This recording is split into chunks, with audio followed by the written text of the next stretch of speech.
administration, and we're doing something that no administration's ever done.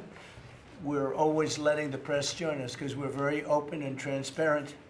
We like the word transparent, but we're more transparent than any administration in history. No, to the best of my knowledge, press has never been invited ever to a cabinet meeting for any reason at all. And it's an honor to have you. This team has achieved more than most other administrations achieve in 8 years. We took the most dangerous, unsafe, violent, and open border in the world. Anywhere in the world, there's no border like the border we had. And created the most secure border in the history of our country. We had no people, 12 months now, no people reported in the last 12 months came in illegally. 0 illegal aliens admitted to the United States in the last 12 months. And those charts are made by, you would say, politically unfriendly people.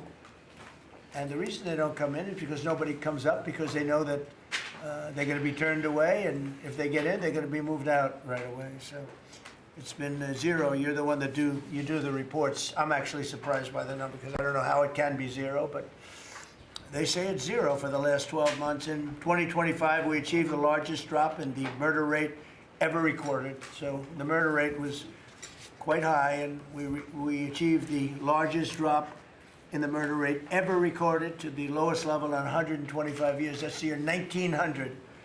And that's despite the fact that many people came in from prisons and from very rough countries and from mental institutions and from lots of other places, drug dealers, others. They came in illegally during the Biden administration.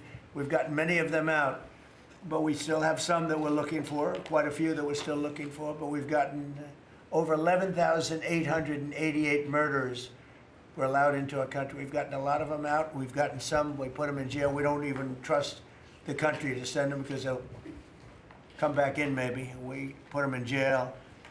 11,888 murders, more than half of which have committed more than one murder. That's what they allowed in. They can never be forgotten for the horrible things they've done to this country. Fentanyl coming across our border is now down by 61%, 61%. And coming in by water, by sea, by ocean is down 97%. Can you imagine?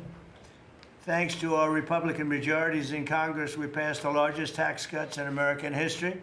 All Democrats voted against the tax cuts, putting more money in Americans' pockets. This year, the typical family got tax refunds of almost close to $5,000. The stock market has set 68 all-time record highs since the election. So 68 days, we hit all-time highs. We're right there now. And the average 401k, and that's despite the conflict. I don't call it a war, I call it a conflict. Despite the conflict with Venezuela, who no longer has a Navy, no longer has an Air Force, no longer has a lot of people that were leading the country into very bad places. Their leadership is gone. Their second-rung leadership is gone, and we're dealing with their third, half of their third, because half of their third is gone too. The average 401k is up almost $30,000 since I took office. So the Americans are benefiting working today. We have the most working, and we have 401ks at their all-time high, highest they've ever been. And that goes along with the stock market, which is the highest it's ever been. Under my most favored nation agreements, this is something that I wish the media would talk about, because to me it's one of the biggest things ever to happen in our country. Certainly as to medical, anything having to do with medical, because drug prices, we're delivering record-setting discounts on prescription drugs with price differences of 400, 500, and even 600% at the TrumpRx.gov. We recently added nearly 1,000 low-cost generics to the website. So we have drugs down 400, 500, 600%. Now you could say 80, 90, 70, 60, 50% if you want. There are two ways. It depends on the way you ask the question. But a pill that would sell in Germany or in, let's say, in London for $10, we're selling for here for $130. And I got the countries to all agree, otherwise they would have had to pay big tariffs. I don't want to go into it, but I had some very interesting discussions. They said vehemently no, and then when I said, that's all right, we're going to charge you 50% tariff on everything you sell into America. They said, well, like we said, we'll say yes. And every single country agreed, and every drug company agreed. So we have most favored nations. So we were paying the highest drug prices in the world. Now we're paying the lowest drug prices in the world. So that pill that I talked about would go from $10 to $20. The world is bigger than the U.S. Hard to believe, but it's true. So it's not like you cut it in the middle. They just had to go up a little bit, but a little bit is a doubling of a price. So a little bit's a lot. So the pill would go from $10 to $20, and we'd go from $130 to $20. Think of that. So we would get, if you remember, some of you were at the news conference I had in my first term where I got the prices down 1/8%, 1/4% my first term. And I was so proud of it because drug prices hadn't come down in 28 years, and I was the first one to do it. But now I'm getting them down, not 1/8%, I'm getting them down 400, 500, 600. Or if you want to use it a different way, you could say 70%, 80%, 90%, 50%. Nobody's ever seen anything like it. And I got that through, well, everybody knew it was taking place, but we paid the highest prices anywhere in the world. Now we're paying the lowest prices anywhere in the world, and the press refuses to write about it. I think it's the biggest thing. And for healthcare, you know, so much of it is prescription drug prices and drug prices. And with them coming down, the healthcare is going to come down very substantially. We recently added nearly 1,000 low-cost generics too, as I said, and that's, you know, 1,000 drugs, and it's all on. And this was not given by me. This was given by Dr. Oz and Bobby, and I, you know, wasn't sure whether or not I loved the idea, but they said we want to use Trump. TrumpRx.gov is what it is, and it's the hottest site I think anywhere on the planet, from what I understand, Bobby, right? It's really great. People are calling up and they're buying drugs for a fraction, for literally a fraction of the price. And it should be the biggest story. And on that alone, we should win the midterms. On that alone, we should win the midterms. But the press doesn't talk about it. It's the biggest thing to happen in the drug industry ever, maybe, ever. And the press doesn't even want to write stories about it. We made the largest ever investment in U.S. military, $1 trillion, and we're asking actually for $1.5 trillion for the coming year. And we have the strongest military anywhere in the world, as you know. You saw what we did with Venezuela. That worked out very quickly. And we're doing really equally as well with, but again, people don't want to write about it, with Iran. Iran is very much intent. They want very much to make a deal. So far, they haven't gotten there. We're not satisfied with it, but we will be. We will be either that or we'll have to just finish the job. But their Navy is gone, as I've said 1,000 times. Their Navy is gone. Their Air Force is gone. Everything's gone, and they're negotiating on fumes. But we'll see what happens. Maybe we have to go back and finish it. Now, Jared, they're doing a good job, but right now I think it looks like they want to just make a deal. They want to. They have. I don't think they have a choice. They're just going back to the internet because they're getting clobbered. Their economy is in free fall. They have 250% inflation. Their money has no value. Their whole economic system is broken down. They thought they were going to outweight me. You know, we'll outweight him. He's got the midterms. I don't care about the midterms. Look what happened last night. That was the prelude to the midterms. People understand it. They know that. Very simple. Iran cannot have a nuclear weapon. I'm doing that for the world. I'm not doing it just for us. And we've had great support from other nations, by the way. We don't need it at all, but we've had great support from other nations. The problem is you always get the support when you don't need it. When you need it, you don't get the support. With Operation Epic Fury, our warriors are ensuring that the world's #1 state sponsor of terror never obtains a nuclear weapon, and they won't. Under the leadership of Vice President J.D. Vance, very proud of this, the White House Task Force to eliminate fraud is waging war on waste, fraud, theft, and abuse like nobody's ever seen before. He looks like Elliot Ness. Do you ever see Elliot Ness? I'm telling you, the guys that are up there are all central casting, standing behind.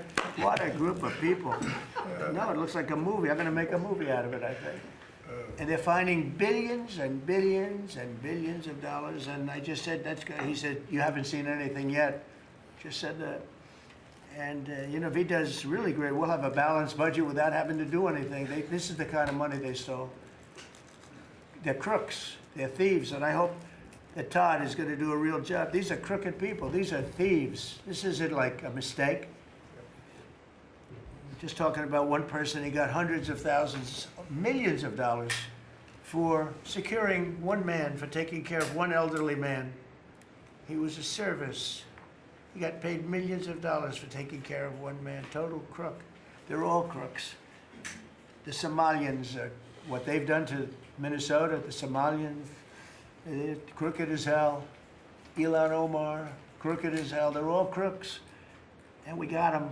We got them. Now we're putting the clamps on, but boy, I tell you, that's an impressive group of guys that you have behind you. I was watching that, and a couple of very strong women, too. But I was watching that last night. I said, I'm proud of you guys. In 2 months, we've exposed tens of billions of dollars of defrauded taxpayer money, prosecuted numerous fraudsters, Todd, and stopped billions of suspicious payments, very suspicious. Oh, you haven't seen anything yet? What do you see? I'm getting reports from Todd, from JD. I've never seen anything like it. The kind of, just hundreds of billions of dollars was stolen. And no other administration would do what we're doing. Just let it go. Everybody was getting rich.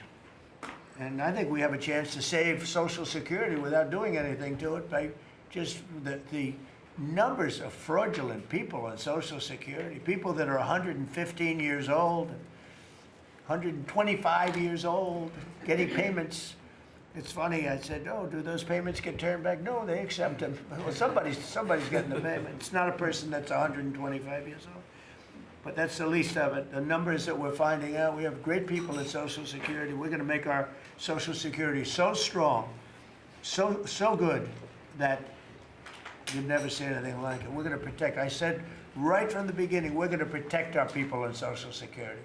If the Democrats ever got in, you wouldn't have, Social Security would be bankrupt. People wouldn't be getting anything. Last week, they took down 2 of the largest Medicaid fraud cases in Minnesota history, as well as the largest autism fraud case ever charged by the federal government. You saw that with millions of dollars just being stolen. Everybody had autism. Everybody had autism, they said. It was incredible, actually. And I mean, I've just seen I see what they're doing. You haven't seen anything yet. So congratulations, JD. Be vicious like they are. They're violent people. They're violent, vicious scum.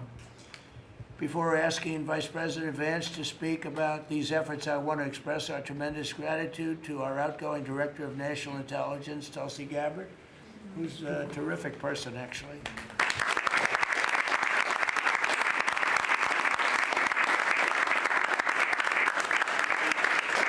Come up with some findings that were pretty good. And Tulsi's worked tirelessly to restore trust and focus on the intelligence and with the intelligence community. They all respected her. They listened to her. She gave us leads that were pretty much, people thought they were dead and they weren't dead. They were right there, and she was able to expose a lot of things that we used at the FBI with Cash and with Todd and with JD and everybody else. It was amazing. She dramatically reformed the Office of Director of National Intelligence and cutting the staff by 40%, and she prevented countless terrorists and cartel members from entering the United States. She exposed mountains of evidence related to the Russia hoax, probably the greatest hoax in the history of our country. Although, when you look at the fraud coming out, there's a lot of them. I mean, honestly, there's a lot of them. But the Russia hoax, a great hoax, a very dangerous hoax, too. And revoked security clearances of officials involved, and she declassified numerous historic documents of special public interest, including related to the JFK and RFK assassinations, which everybody wanted to see. And we're now releasing a lot of things having to do with space. You know, people are very interested in it. It actually became the #1 topic. We're releasing a lot of information having to do with terrestrial things, and people are totally fascinated by it. It's amazing. I wasn't sure if they would enjoy it. It's literally trending #1. Can you believe it? So a lot of people out there are like it. But we're releasing all of that information. And Tulsi, we're praying for you and for your husband. Her husband's not feeling great, but he's going to feel great soon. You're going to make him, you're going to get him better. And he's a wonderful guy. So just say hello and thank you for the great work you've done. We appreciate it. Thank you very much. And now I'd like to ask JD to say a few words about the war on fraud, followed by Acting Attorney General Todd Blanche, who's doing fantastically, and Secretary of State Marco Rubio, another one. I mean, we have great people. And the Secretary of War Pete Hegseth, Central Casting. He loves war. I don't like it. He's a good man, Ellen. And Scott Bessent, you talk about a guy doing a job. It's been fantastic. Thank you, Scott. Really fantastic. And a lot of the success that we're having with other countries is what you've been able to do and find. And SBA Administrator Kelly Loeffler, and all of the people here have been great. We're going to just do those few, and maybe if you have some questions, we'll go to others. But everybody around here has got a lot to say, but we did that once and it lasted for like 4 or 5 hours. It was a little much. We want to be open. So now if I do this way, they'll say, he didn't let anybody talk. But let's start with JD, and you can talk about a really, really important thing, bringing our country back to honesty. A tremendous amount of money is involved. Go ahead. Thank you. Yes, sir. Well, first of all, thank you for your leadership, sir, and for making it possible. I often find in the Fraud Task Force that there sometimes are barriers that we need to break down, agencies that need to coordinate, and I'll come to the President and say, Mr. President, I need your permission to do, he'll say, for what? For the Fraud Task Force, and he'll cut me off and say, yes, go do it. So the fact that we have dedicated presidential leadership is really what's made this possible, because it does require, we've got great people around the table, but sometimes these agencies don't know how to work together at the lower level, and that's one of the things we've had to turn on and force with the Fraud Task Force. So I want to shout out just a few all-stars here. Linda at the Department of Education has been amazing at finding student loan fraud. You've got people who are either illegal aliens or aren't even actually real human beings who are getting hundreds of millions of dollars from the Department of Education for student loans. We have cut that off. We found a lot. We're going to find a lot more. Scott at HUD has been amazing, because a lot of the fraud that we see is housing fraud, people claiming benefits that they're not entitled to, or again, sir, sometimes completely made up people who exist purely to collect fraudulent money from the American taxpayer. Brooke at the Department of Agriculture, something I had no idea until I started this work, sir, that we send hundreds of billions of dollars to the states to administer the food stamp program. The federal government has no insight into whether those food stamps are going to people who are legally entitled or whether those people actually even exist. And so we're working on a number of mechanisms to actually force the states to verify that the people who receive these benefits are actually entitled to them. And I could go down the list. I've gotten a lot of support from a lot of people in this room. Bobby Kennedy and Dr. Oz have been particular all-stars on this, and Kim at H&HS. What they've done with the Medicaid fraud, we found tens of billions of dollars in Medicaid and Medicare fraud just from their hard work. We've cut that off, and yes, Mr. President, we're going to find a lot more. The final thing I want to say, Mr. President, and I know that Todd maybe has something to say about this as well, but I always try to remind the American people, and certainly remind the cabinet officials. By the way, Kelly at SBA has found tens of billions of dollars that were from fraudulent loans that were giving under the Biden administration, and we've now cut that off and recovered a lot of that money. So this has been a whole of government effort, Mr. President. The team really deserves a great deal of credit here. But the final point I want to make, sir, is I always try to remind the American people that fraud is fundamentally a crime with two victims. The most obvious victim are the American taxpayer. They pay their taxes, they expect the money to go where it should go, and that's not happening because of the fraudsters. But there are also victims, people who benefit from these programs that don't exist if we're not actually taking care of the fraud issue. And let me just give one example to build on something you said earlier, sir. One of the people that Todd just prosecuted was a person who was collecting a lot of money from the American taxpayer to take care of elderly citizens, people who worked their entire lives, paid their taxes, should have had dignity and nobility in old age, but it was deprived from them from fraudsters who say that they're taking care of them, who collect a check to take care of them, but then abuse and neglect these people. And particularly one man who died because he wasn't getting adequate care, and that guy was still collecting benefits to take care of a person who he had completely neglected. So not only do you have an American taxpayer who's paying into these programs, you have an elderly citizen deprived of his dignity because we're not going after the fraudsters. Well, now we are. How much money did he get?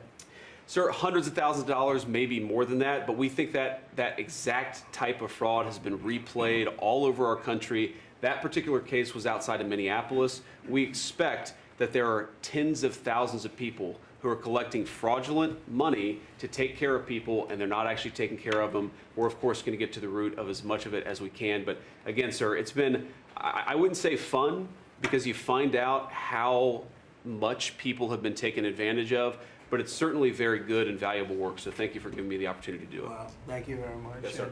Attorney General, please. I'll just to continue to talk about what the Vice President was just talking about. The way that we are actually, it's one thing to uncover fraud, which we've done, and that's part of it, but it's also prosecuting the bad guys that are doing it and stopping it from continuing. And that's where you have, everybody in this room has inspector generals. And for many years, these really hardworking law enforcement members would identify fraud, and nobody did anything about it. DOJ prosecuted it, but spent a very little resources on that. So what we've done just in the past 51 days, over 400 law enforcement actions in this country related to major fraud. That's search warrants, that's arrests, that's convictions, that's indictments that are filed, and that's just 51 days. And it's not just the great prosecutors. It's the FBI agents, it's DHS and HSI agents. It's everybody in this room that has inspector generals that are now, they have been freed up.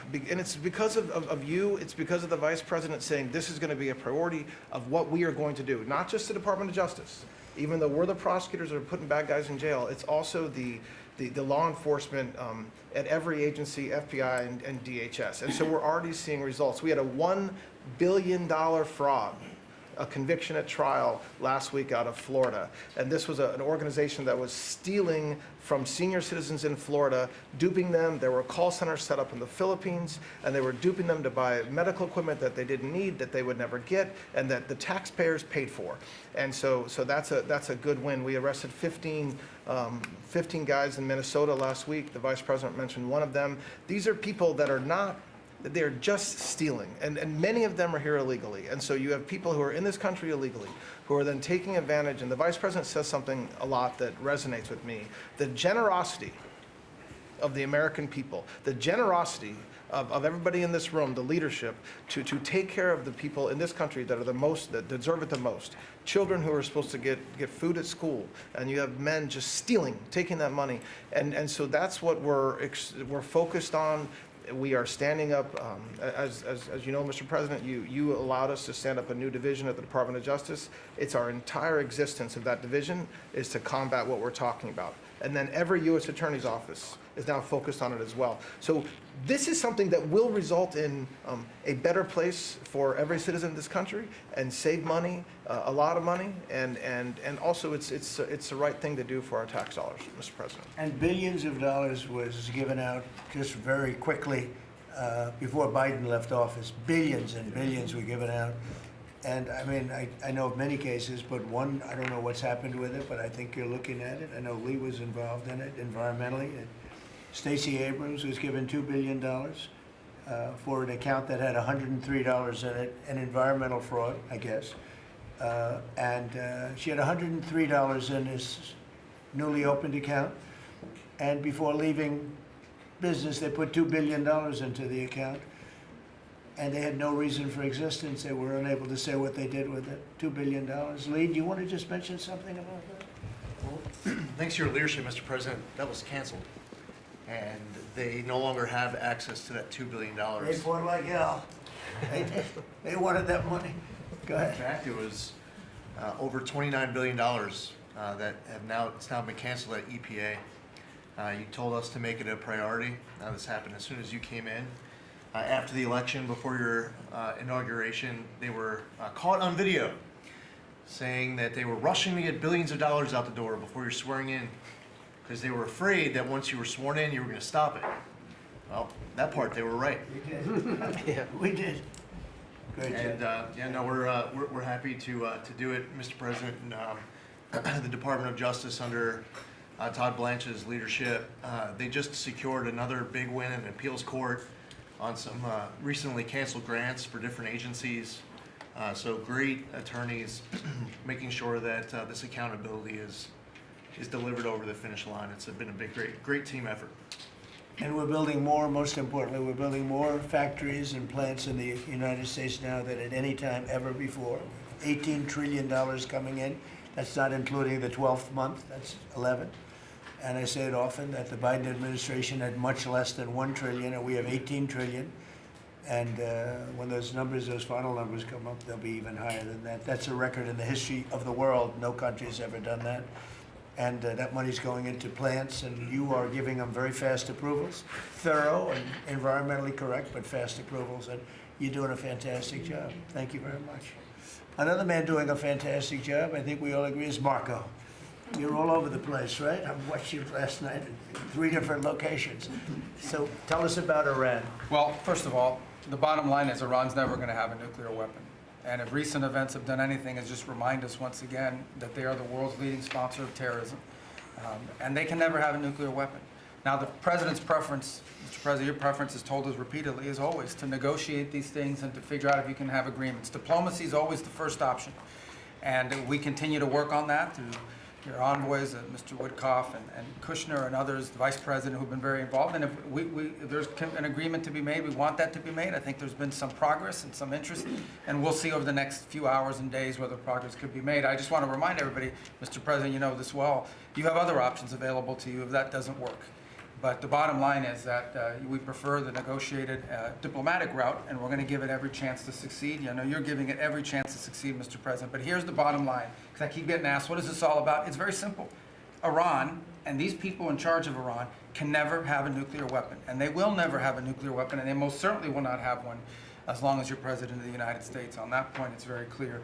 Just 2 quick things I want to touch upon. One, you touched upon the border and security. Part of securing our border is dealing with the people that are in this country unlawfully, many of whom do not want to go back to the country that they originally came from for a variety of reasons. Either we can't send them there or some judge ties us up. And one of the key things we have achieved is now 20 countries have signed third country national agreements, meaning these are safe countries where individuals who refuse to go back to their country of origin can be sent to that country instead. We've gotten 20 countries now around the world who have signed agreements that allow us to deport people to those places. What often happens when you go to the person who's here unlawfully and say, we're going to send you to this third country, is all of a sudden they decide they'd rather go back to their home country instead. So it gives the ability to enforce our laws, and we work very closely with the Department of Homeland Security on that front. Something else that I know is concerning people, because it's on the news, is Ebola. Our number one obligation, you know, we're involved in foreign policy, but even our foreign policy, the number one priority of our foreign policy is to protect the American people. We cannot and will not allow any cases of Ebola to enter the United States. And so the State Department and other agencies represented here, the Centers for Disease Control, HHS, others, are working very, very hard to contain this crisis to the countries where it's currently located, particularly the Democratic Republic of the Congo. And so we've surged assistance to make sure that is being contained there. And obviously, multiple agencies involved here are also very involved in tracking people, just to make sure that nobody comes into this country that has Ebola and creates a problem for us. And we feel like we've got good efforts in place to do that, and Americans should feel assured that the President and his administration is doing everything we can to protect them on that front. My last point, you said I was all over the place. One of the places I stopped in last night was to initial the Trump Route for Prosperity in Armenia. This is a key linchpin of the peace deal that you were able to achieve between Armenia and Azerbaijan. And in addition to that, we also signed a critical minerals MOU with them and a strategic engagement one as well. So just a reminder of another war you helped to settle, Mr. President. But from that now we are seeing the emergence of a great new relationship with Armenia that really had grown stagnant for a very long period of time. So we're doing well on that front as well. Thank you. And could I just ask you, Cuba and Venezuela, what's going on there? Well, interesting. On Venezuela, that process continues, that 3-phase process, you know, of obviously stabilization, recovery, and transition. I would just say, just since January 3rd of this year, okay, and I think this number's right, and Chris or Doug can correct me on this, but I think over 10 million barrels of Venezuelan oil have been delivered to the United States since the 3rd of January. That industry is being professionalized for the first time ever. It's going to the benefit of the Venezuelan people. They are selling oil in the market at market rates. The money's going to an account in the United States, controlled and monitored by Treasury, audited by KPMG, and it's for the first time ever, the money's not being stolen. It's going to the benefit of the Venezuelan people. Cuba's in a lot of trouble because, unfortunately for them, it's run by a bunch of incompetent communists. Being communist is bad, being an incompetent communist is like the worst. And, but the country's been taken over by this company called Gaesa that basically controls 70% of the economy. None of the money in that company goes to help the Cuban people, none of it. So we'll be talking to them, we'll be working on it. You know, we want something good for the Cuban people, and hopefully there'll be a good outcome there for them. There needs to be. It's 90 miles from our shores, and having a failed state 90 miles from our shores is a threat to the national security of the United States.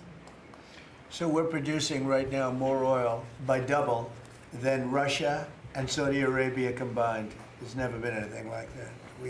We don't need oil, we don't need the Straits, we don't need anything, but we have more oil now being produced by double, by 2 times, than Russia and Saudi Arabia combined. It's a great stat. Do you want to say something about that? Well, I would, President Trump, under your leadership, we've opened up lease sales on public land. This is land that was put away for the benefit and the use of the American people, like the Strategic Petroleum Reserve in Alaska. The Biden administration had illegally stopped holding lease sales during their administration. President Trump famously said, drill, baby, drill, but before you can drill, you've got to open public lands. Between the lease sales that have happened in the Permian, in the Bakken, and on the North Slope, just since January of this year, it's over $4 billion of revenues come into the Treasury. That's 13 times more than the Biden administration brought in on lease sales in the entire 4 years they're in office. Sir, your policies brought that in 5 months. So with that, a lot of excitement, a lot of activity. We also inherited, just in one district in Carlsbad, New Mexico, 5,600 unprocessed applications to drill for oil and gas on public land. And when we're drilling on public land, those companies pay a royalty, and that money comes to all of our citizens, and it goes to local school districts, and it goes to states. It is the core of the economy in parts of our country. The team down there working for the Department of Interior, Bureau of Land Management, has dropped that by 91%. It's one of the reasons why they had a record lease sale. It's because now people go, I can bid on federal land and I'm going to get a permit to drill, and it's not going to take me 5 years to get it. I'm going to get it in a month or less. And so it's exciting to see your vision, and of course, with this energy dominance, us, as you just noted, largest oil producer in the world, largest natural gas producer in the world, largest natural gas exporter. This is an opportunity for us to bring prosperity and affordability here at home, but also bring peace abroad. So President Trump, your energy dominance strategy with Chris Wright, Lee Zeld, and all the people that are working on this, people around the room, you know, it's been really incredible. And of course, you mentioned Venezuela, but all that flowing to our Gulf Coast refineries is also helping to keep the price of gas down at home. So again, it's an amazing transformation. Bottom line is, the center of geopolitics around energy has moved from other parts of the world to the Western Hemisphere in the last 5 months. You turn Venezuela from a sanctioned adversary into a strategic ally in 45 minutes. Never happened in history before. And what's going on in Alaska, when I was there last week in Alaska, the North Slope, 80,000 barrels a day coming online at Pica. That wouldn't have happened with you. It's up by Willow on the North Slope. That's going into the Alaska pipeline. 20% increase just off that one field. So amazing work. Energy's a high-tech industry, and those guys are crushing it, and they're loving the fact that they can provide affordable, reliable, secure energy for America. And we're working very hard in California. You know, a lot of people don't know this, but California has tremendous oil reserves. It used to be number 3 in the nation, and the radical left has just wiped it out. And we're working very hard to get that open again and get it so the people, their gasoline prices, their lack of energy is just staggering. It's staggering. And we're actually making very good progress. Even people that were against that at one point, now they're saying, wow, that'd be great. But people don't realize it was one of the, right, Chris? It was one of the top drilling states, one of the, I would say in terms of reserves, as among the top in the country. Nobody thinks of that with California. Everything was just closed down, really violently closed down. And we're opening up some of it, and we're being met with actually great spirit, because they're paying so much for gasoline that they don't have to be doing that. And they have a very incompetent group of leaders, like grossly incompetent.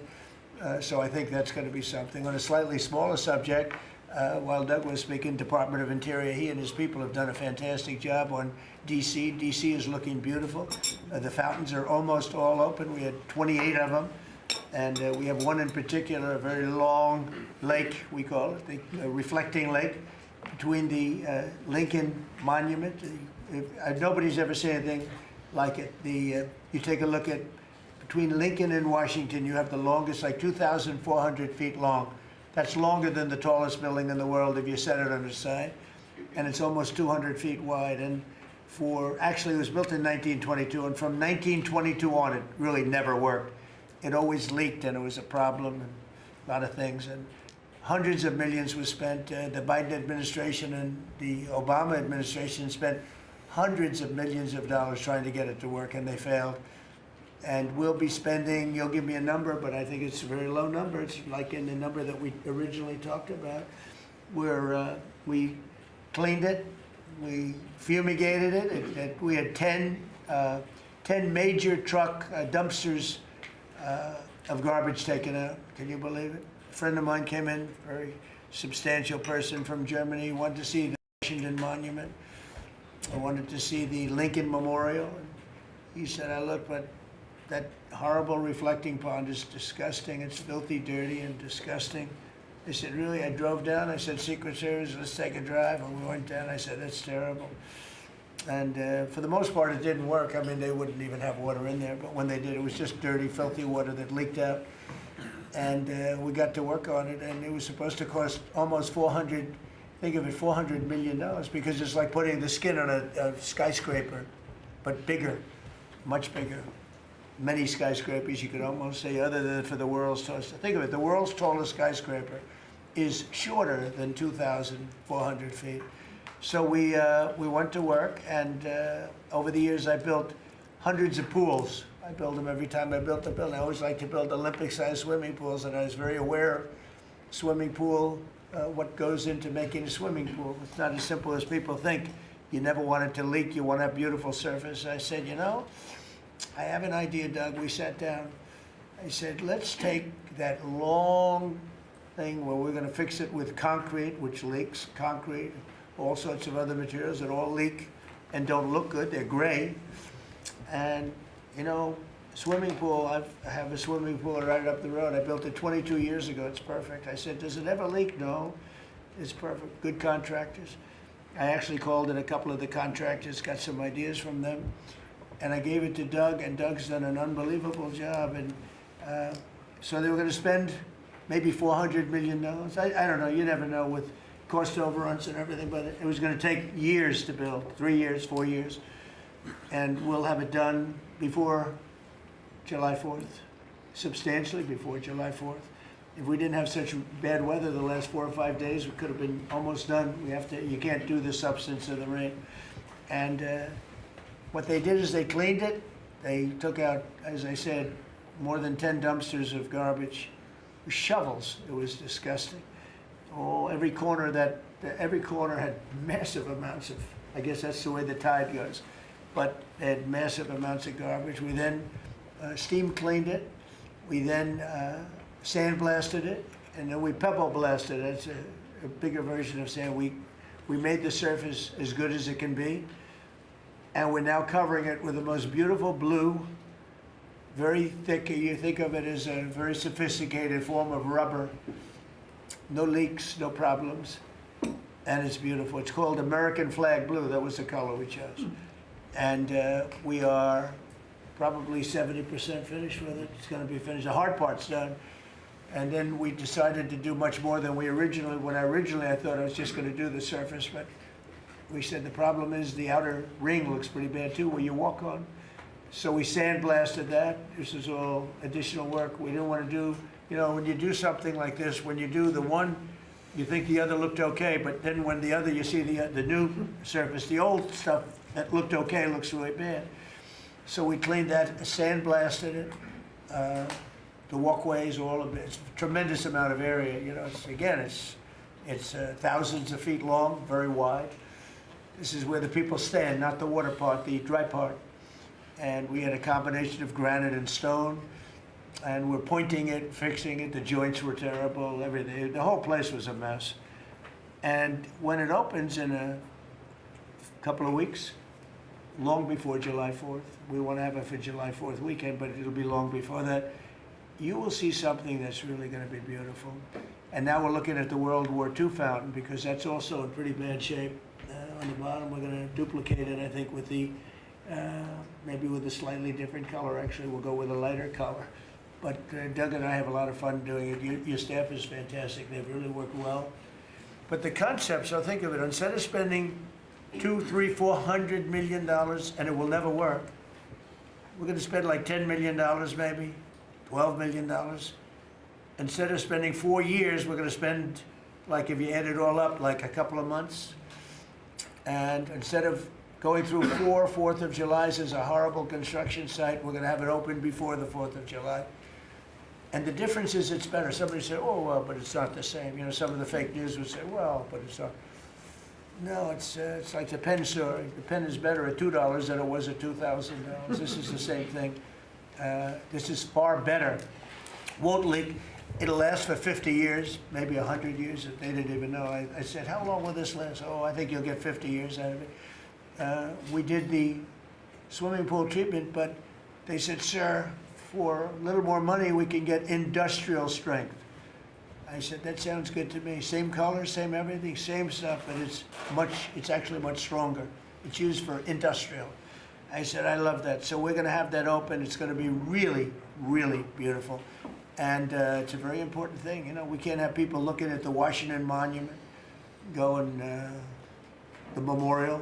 If you take a look, the Lincoln Memorial, it was built, I guess, a little after the Lincoln Memorial.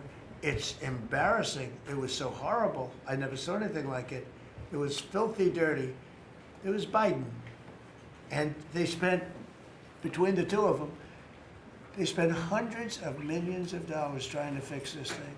Now, when Obama did it, he spent way over $100 million, and they had a great idea. Let's use the water from the Potomac, because environmentally they liked it. Somebody said that was good, but the water from the Potomac was not suitable for this, to put it mildly. It was disgusting what happened. And so they spent hundreds of millions, over $100 million, and they immediately closed it. It was closed for many months and nobody did anything. It was closed. It's basically been closed. But go back to 1922. It was always sort of, people think of it as beautiful, but it was always a mess. It's going to be unbelievable. It will be unbelievable. It's actually exciting. I want to ride over there today if I can. You know, I always have a problem. Secret Service isn't in love with my walking along, checking the sidewalk, the new sidewalk, to see whether or not they pointed it correctly. But they do. We have great contractors doing the job. But we'll spend a very tiny amount of money, and it'll be better than it ever was when it was built in 1922. It's very exciting, actually. To me, I love construction. It's very exciting. And we do many things. We did 28 or 29 fountains.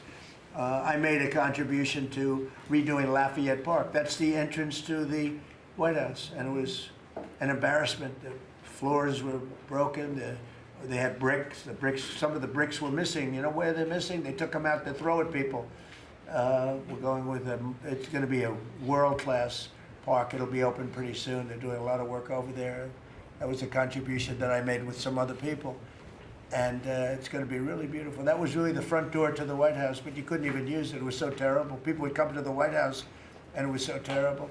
So with that, I'm going to ask Pete to talk about some of our great success. Yes, sir. Including Venezuela, you might talk. Absolutely, sir. I think actually your efforts on the reflecting pool are actually a great segue. If you look at Washington and Lincoln, these are two men that faced monumental tasks and stood up in historic fashion and delivered for the American people. And when you step back and look at 47 years of what Iran waged war against us and our people, there's only one man over the course of both presidency who has stood up and said they will never get a nuclear weapon, as Marco said. So whether it was Qasem Soleimani, whether it was scrapping the Obama deal that was going to give him a weapon, whether it was the 12-day war or Operation Midnight Hammer, you created the conditions to ensure the American people and the world are safeguarded from this generational threat.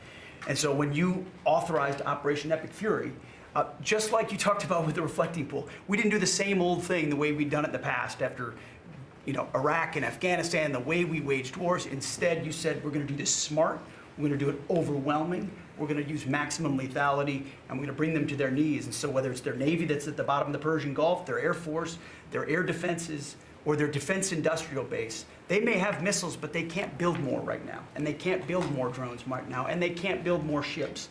And so they came and cried uncle to talk, which Steve and Jared and the vice president and others are doing so ably. And during that time, we put in a world-class blockade. And they haven't been able to bring anything in or anything out from Iranian ports. And we know from the intel that their economy is hurting big time because that is their lifeblood. And again, bringing them to the table. So whether it is through the efforts of your negotiators that they ensure that they never have a nuclear weapon, or we have to go back to the War Department to finish the job that way, we're prepared to do that. And I think even our reach on the dark fleet of Iranian tankers, no Iranian tanker around the globe is safe. And we've seen seizures all around the globe, again, choking off their economic lifeblood. But all of this is possible, Mr. President, thanks to the investments that you've made in this department, firing on all cylinders.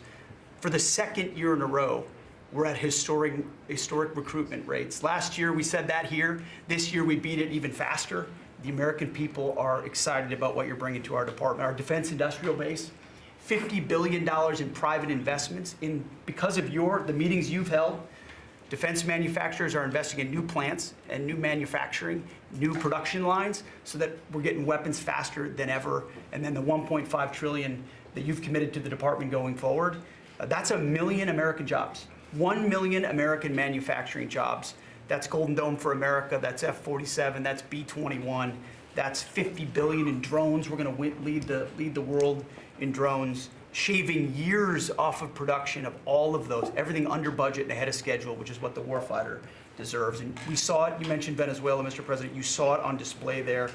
Think of the fact that our Southcom commander just landed via helicopter at our embassy, peacefully at the welcome of the Venezuelans, because we're now partnering with them, hopefully, even on the counter-cartel mission as we secure our hemisphere. So we've secured that southwest border. We're going to war with the cartels through the America's Counter-Cartel Coalition. Venezuela is a big part of securing our energy future and defending the homeland. And then I just want to note one more thing to give you a sense of how committed this president is. Maybe a year ago, he heard the call of Nigerian Christians who were being targeted and killed by ISIS in Nigeria. And he said, Pete, I want the War Department to focus on ensuring that we do everything we can to protect those Christians. Partnerships like that can take time behind the scenes, but he never wavered on it. And we got the assets there, and over the last month, and there hasn't been much coverage of this, we killed ISIS #2 in Nigeria, who's most responsible for killing Christians and trying to target the U.S. homeland, and have since, because of the intel we gathered, killed hundreds of ISIS members who were targeting and killing Christians in Nigeria, creating a whole new opportunity there. So there's a lot of things we do that the media pays attention to, and a lot of things that the president empowers the department to do on behalf of the American people that he deserves great credit for. Thank you. Great job. You're doing a great job. I just want to say on recruitment, we're very proud of the fact that for the previous 4 years, previous administration, they couldn't recruit people. And that included, by the way, police and firemen and others. They were not proud of our country. And they couldn't recruit. Anybody with a uniform and was having a hard time recruiting. And they set record low numbers. They were way, way behind.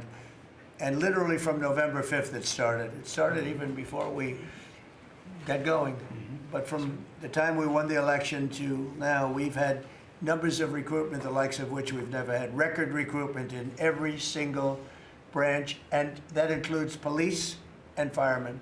Record recruitment, so we're very proud of that. Thank you. Great job. Thank you, sir. Kelly, please.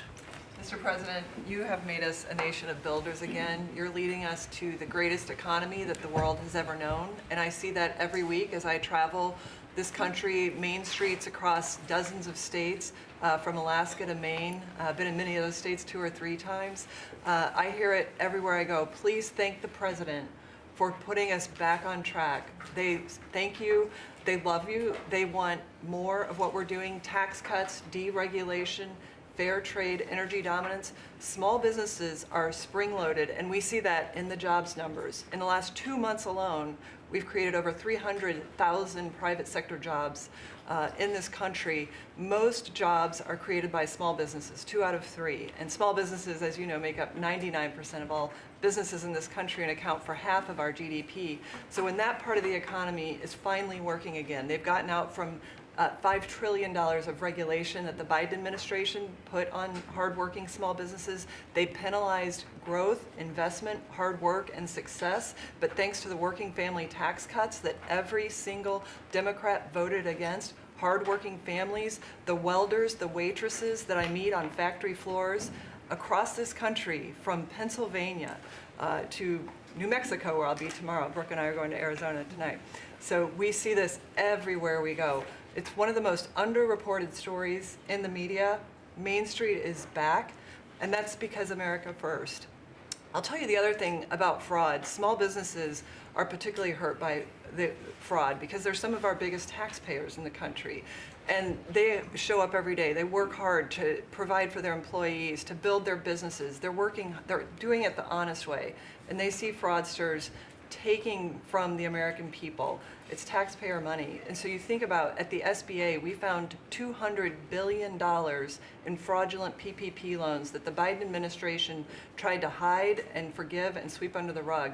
We've turned the first $22 billion of that over to Treasury for collections and to DOJ for prosecution. Our Inspector General is already announcing that people are going to jail. There are jail sentences now being served. We've announced that 140,000 people have been barred from ever getting SBA loans again, defrauding the government for about $9 billion. So we are going to continue our work under the great leadership of Vice President Vance and appreciate the partnership because it's really accelerated our ability to get the job done. But then just back to small businesses. We have record business formation in this country. That's another story that the media won't tell you. Over 500,000 businesses on average a month this year. So it's not just record people working, strong job creation, business formation at all-time records in this country, but we have manufacturing expansion 4 consecutive months. That means that's a leading indicator, meaning that we have expansion coming.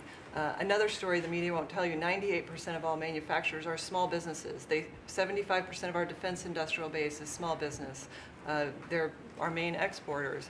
And so America first, free trade, fair trade, deregulation, tax cuts, and energy dominance is helping workers on Main Street, and that's why they tell you to tell me to tell you, Mr. President, thank you, and they love you. Well, thank you very much. Great job. Thank you, Kelly. And I just say, you know, we went to China last week. We had an amazing meeting with President Xi. The relationship's very good. We're doing a lot of business with China now, but it's not where they were ripping us off. For years and years, they ripped us off like nobody ever got ripped off. Now it's a very profitable business that we do with China. And they respect our country again. We have the strongest military in the world by far. They respect our country again. Scott, please. Good, sir. On the economy, 2 words, resilience and prosperity. The continued resilience of the economy speaks for itself, even during the Iran conflict. And it speaks to the strength of your leadership. Pro-growth policies are creating conditions for American families and businesses to prosper. We're entering the second half of our 250th anniversary year with renewed optimism and momentum. It has never been a better time to be an American, and as you said earlier, we have a record number of Americans work. 2026, despite the Iran conflict, GDP grew at a 2% annual rate. The Atlanta Fed GDP now is predicting 4.3% for this quarter. In terms of prices, I believe the prices are transitory. Oil will be lower than pre-conflict levels when this ends. Natural gas is already down, as you mentioned. Drug and pharmaceutical prices, they are plummeting, and rent is down. We are more resilient to energy price fluctuations due to your energy dominance agenda, to regulatory efforts, and we have never sold so much energy to the rest of the world. Business investment rose at a 10.4% annual rate in the first quarter. Capital expenditures and business equipment rose more than 17%, and that is as a result of the tax bill and tariffs. Jobs related to commercial construction, factory construction are up 90,000 since your inauguration. In the past 2 months, the private sector, as Kelly said, has added 313,000 new jobs, and those are private sector jobs, sir, including 13,000 manufacturing jobs. We have construction jobs, we're building the factories, and those will turn into manufacturing jobs. The stock market has hit new highs. The stock market lives in the future. It is seeing on the other side of this conflict, it is a strong symbol of optimism for the future. Corporate earnings are high, and wages are doing well. For the tax season, we had the best tax filing season in history, which is a victory for Main Street. The average refund was nearly $3,300, 11% increase from last tax filing season. And importantly, 62 million returns had one of your 4 signature policies: no tax on tips, no tax on overtime. They reduced taxes. 85% of our seniors paid no taxes on Social Security, and the deductibility of auto loans for American-made cars. For what I believe is the most important government benefit for young people since the GI Bill, the Trump accounts. The app will be available on all major platforms tomorrow morning, and it will place the American dreams into the palms of the hands of parents and children. Nearly 6 million kids have been signed up for Trump accounts, and they will launch on July 4th, and it will be a great symbol of the 250th anniversary. Main Street prosperity, workers have seen positive wage gains. The unemployment rate remains low at 4.3%, and private sector job growth is strong. So just to reiterate, resilience and prosperity have been the marks of your second term. It's been great. It's been amazing, actually. Any questions? Mr. President, thank you, Mr. President.